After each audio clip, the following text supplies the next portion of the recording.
a citizen is a powerful thing.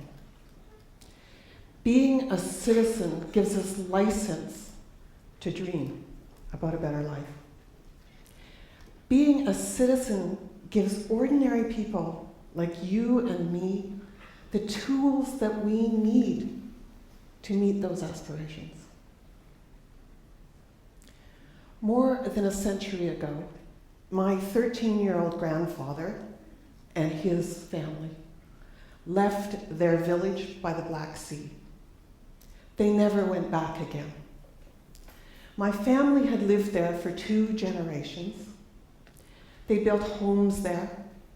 They'd raised children there. They built a school there. They'd farmed there. They paid taxes there. But they were never allowed to belong. They were never allowed to be citizens. So in 1905, nationalism was rising in the country that was then called Bessarabia. The Russian Revolution was brewing. And my ancestors scraped together what little they could, and they began what was an 8,000-mile trip. They went all the way across Europe to Antwerp. In Antwerp, they boarded a ship for New York. They arrived at Ellis Island, and like millions of others before and after, they were processed, but they had come for a better life. From there, they went to North Dakota. They arrived in North Dakota with winter in November. Except for the help of strangers, they might not have survived. They didn't stay all that long in North Dakota. They eventually moved north to Canada. They came north to be homesteaders in Saskatchewan. Now, it's a good thing that my ancestors didn't come to the New World to be rich, because they sure didn't get rich in Saskatchewan. The land that they got was no better than what they had in Bessarabia. It might even have been worse. Certainly the winters were colder, the summers were hotter. And do you know of any story like this that doesn't have locusts? This one has locusts too. There were grasshoppers, and for many years they would lose a crop occasionally. But my ancestors rooted themselves here. They built homes. With the help of neighbors, they put up barns. They built schools. They built churches of different denominations. My ancestors learned a new language, and they became citizens, proud citizens of Canada. And they vowed that they would do what they could to make this a better country. Now, a citizen is a rare thing these days. It seems the word citizen has been replaced by taxpayer. Now, maybe it's pedantic to be worried about what words we use, but words have power. Words can influence the way we think. They can inform a discussion. Use the word taxpayer, and you can only talk about debts, deficits, taxes. Use the word citizen, and you can think about things like the common good. You can think about shared values, rights, freedoms, responsibilities, obligations, and entitlements. Use the word taxpayer, and it only means individuals and corporations who pay tax. Use the word citizen, and it includes taxpayers. It includes pensioners. It includes the poor, the homeless, the disabled, and it includes children. So how did we get here? How did citizen become devalued? Well, it started in the 1980s. It started with politicians like Margaret Thatcher, the British Prime Minister, and US President Ronald Reagan. Politicians like them were rightfully concerned about the high levels of debt in their countries. They were legitimately concerned that with rising debt, every year, more and more of our tax dollars were going to pay the interest on the debt. But Margaret Thatcher and Ronald Reagan and other politicians like them, they weren't just concerned about the debt levels. Their agenda included smaller government, getting the government off the backs of individuals and corporations, and it included the lowest taxes possible. Now, this agenda was embraced by many people. It was embraced by business groups. It was embraced by think tanks. And they developed a narrative that in a very short form goes like this. We are beleaguered taxpayers. Our money goes to fund a bloated bureaucracy. The people who lead us often waste our money. And there are people in our society who aren't pulling their weight. There are people in our society who are taking advantage of us by using programs like welfare and unemployment insurance and getting food without paying for it. So, what happened next is that people like me, journalists, we jumped on this narrative too, because there were lots of people that were giving us examples about all of this waste in government. Waste in government like a $464 toilet seat. It's outrageous. A $17,000 helicopter oil pan.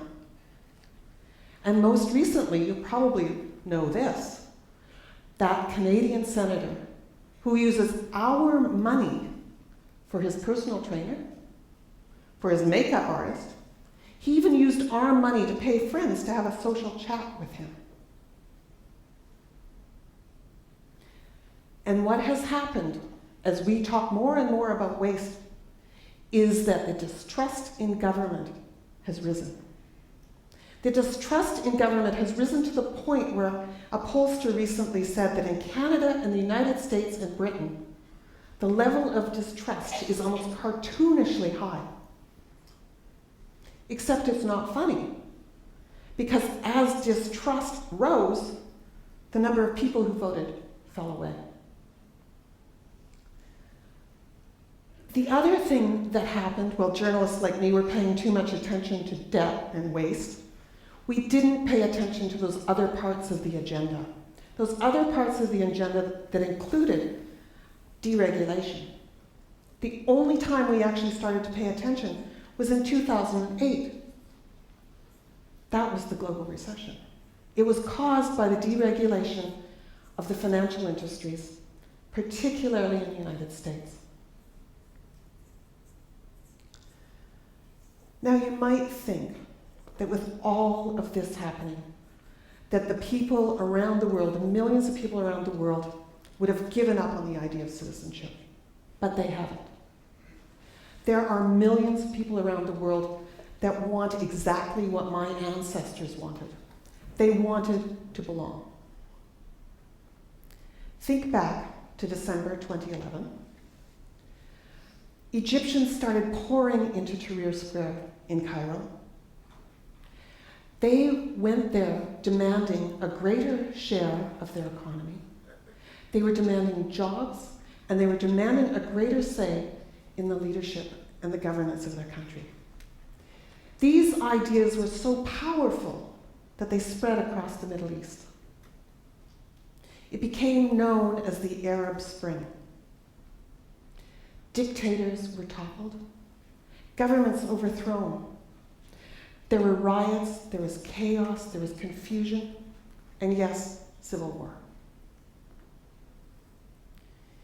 In the fall of 2014, in Hong Kong, people took to the streets in tens of thousands. They weren't there as taxpayers, because, as you may know, they pay amongst the lowest tax rate in the world. The people in Hong Kong went onto the street because they were demanding the full rights of citizenship.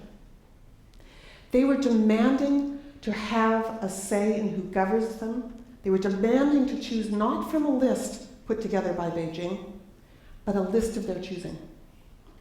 They didn't just march on the street, they moved into the street. They occupied some of the main roads into one of the world's great financial capitals.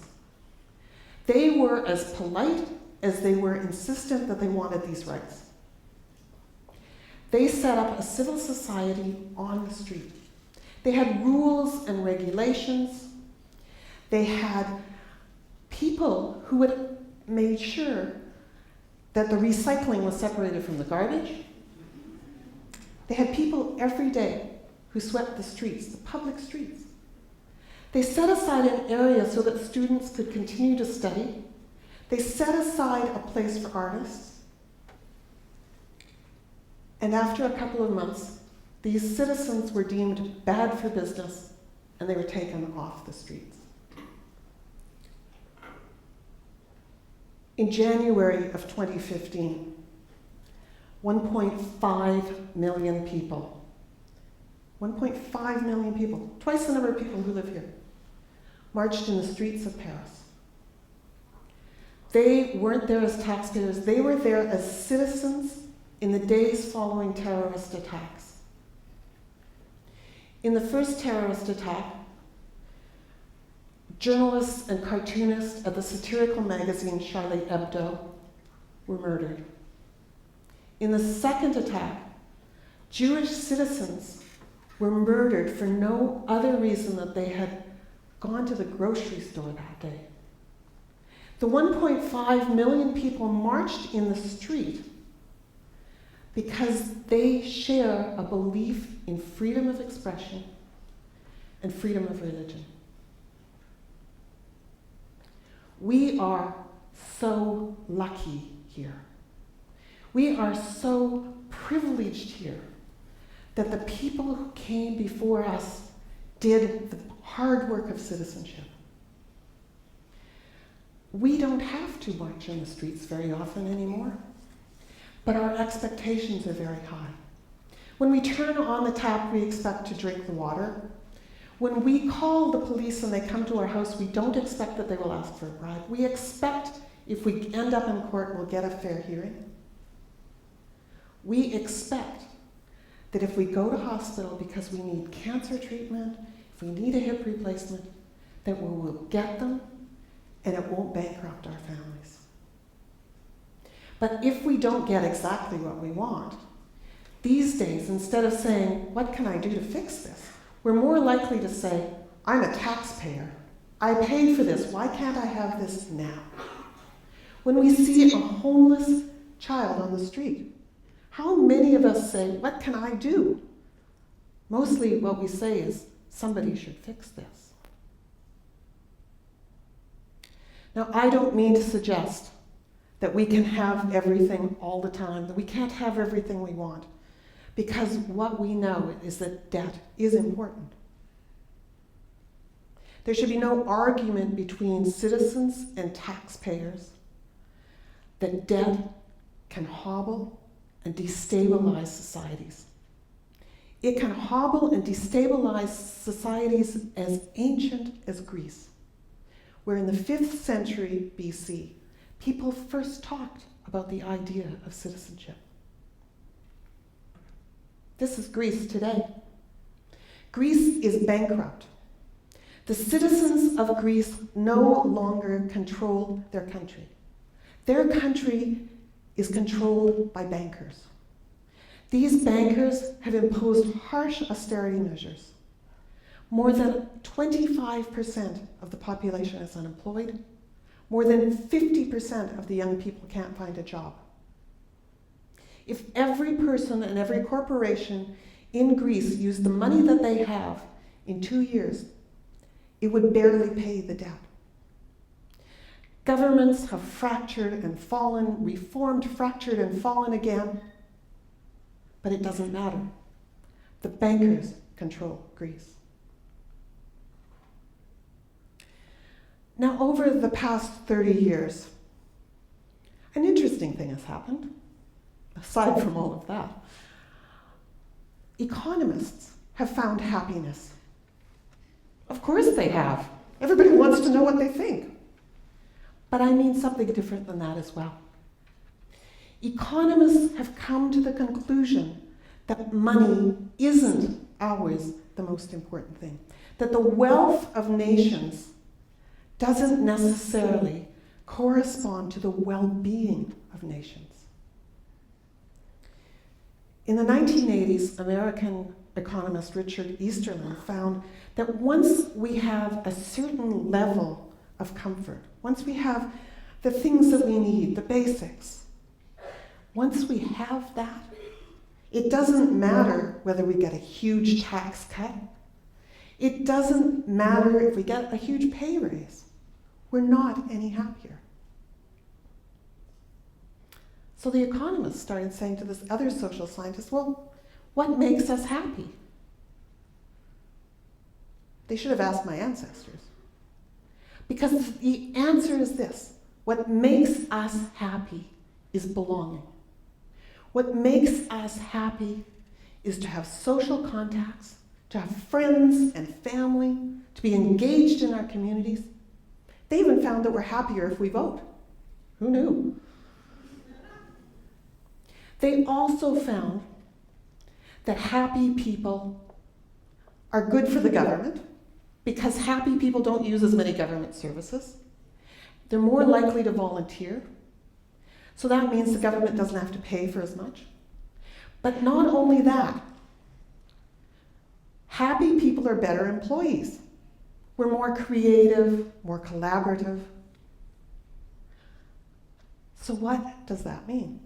Well, of course, the economists, because they like all those numbers, they put together this huge algorithm and they came up with something called the World Happiness Index. It's a balance to that list of the wealthiest nations. The top 5 countries on that list this year, 2015, are amongst the highest tax countries in the world. It probably won't surprise you that number 5 is Canada. The United States is number 15, below Mexico. Britain is 21. Japan is down in the 30s, below Uzbekistan.